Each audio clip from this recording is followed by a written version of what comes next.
Hey, it's Fenix from Russ's Gold Coffee and Russ's Gold Racing.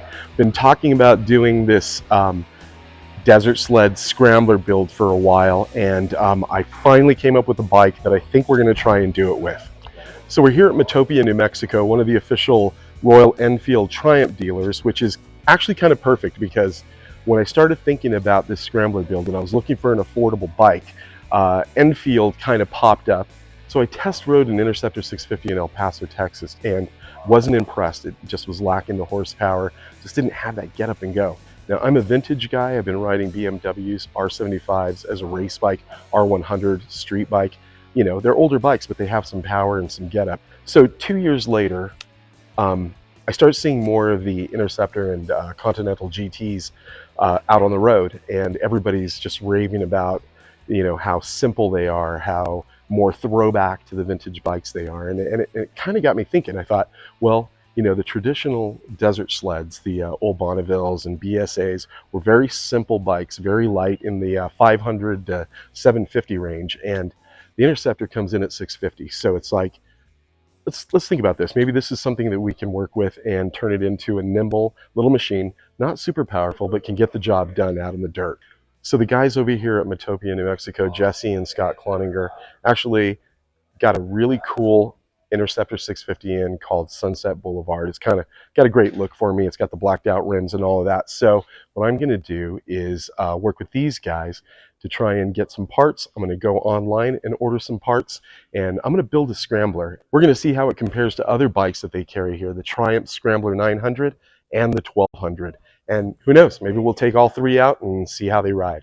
Hey everybody, Fenix here. Tyson Hollywood Garcia. We're here at the Russ's Gold Garage in our little Russ's Gold Racing Speed Shop where we work on our race bikes. And we got something fun that we're going to do today. I know a lot of you have been interested in this just from the searches online. It's the Royal Enfield Interceptor 650 Scrambler conversion. A few people have done this. Tyson and I started talking about this maybe about 3 or 4 years ago when Enfield first started talking about bringing this bike out. All right, I can tell that you watched the bike just for our YouTube viewers. Absolutely. Looks nice and clean. It's got all the dirt from the last time we went out to the mountains still there. So what are we going to do today? All right, so we are going to start this conversion in our first episode. We're going to do 4 parts to this. We're going to do the exhaust system in the first one. Then we're going to do skid plate, engine guard, suspension. We're going to change out the front forks and the rear suspension with better travel and a little higher so we can lift it up off the ground. Then we're going to do headlights, indicators, mirrors, and footrests. So the last one will be doing the valve adjustment and checking the mapping for the exhaust. So we're going to do 4 parts. So what's your plan for this bike? Now that this is kind of a stock setup, we changed tires, but really, like, what's your goal for this?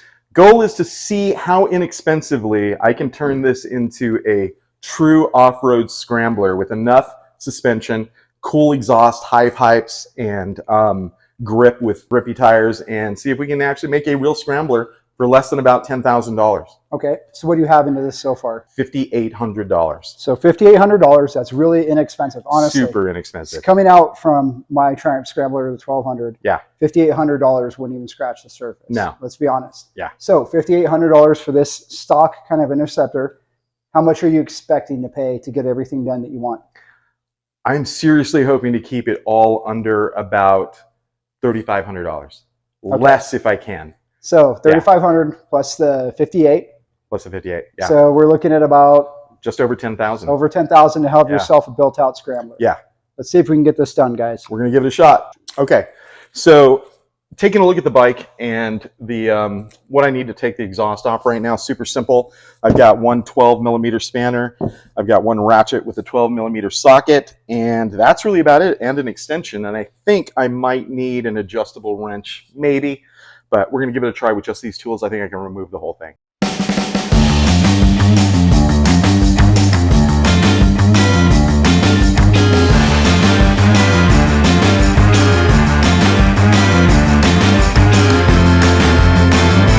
Okay, so we got one exhaust pipe off. Just be careful of taking your O2 sensor off, that you don't twist it up and either get it crimped or strip it in the connection port here.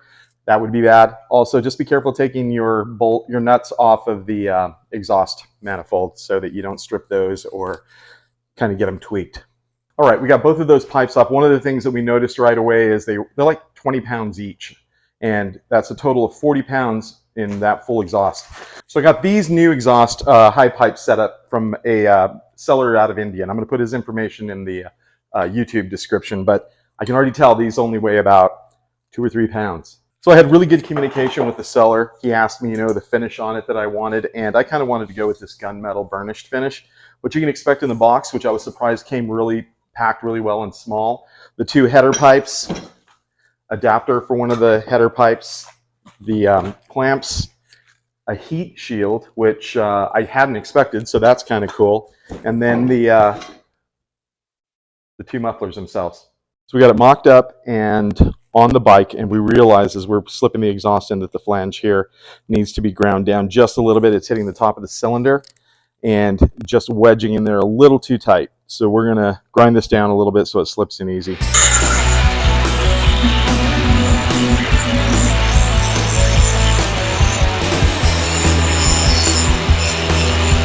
So what happened, Steve?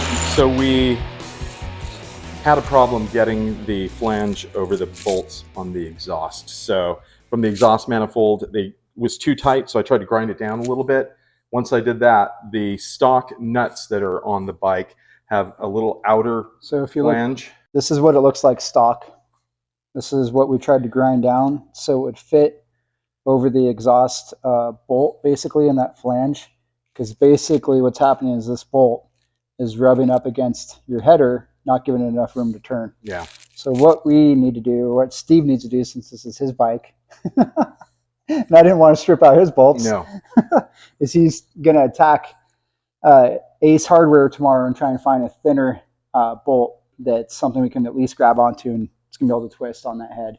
Yeah, I think I just need to find a more straightforward nut that's got a little bit thinner wall, and we'll slide in between the exhaust and the exhaust bolt. So I'm going to pick that up tonight or tomorrow morning, and we'll see how it goes tomorrow.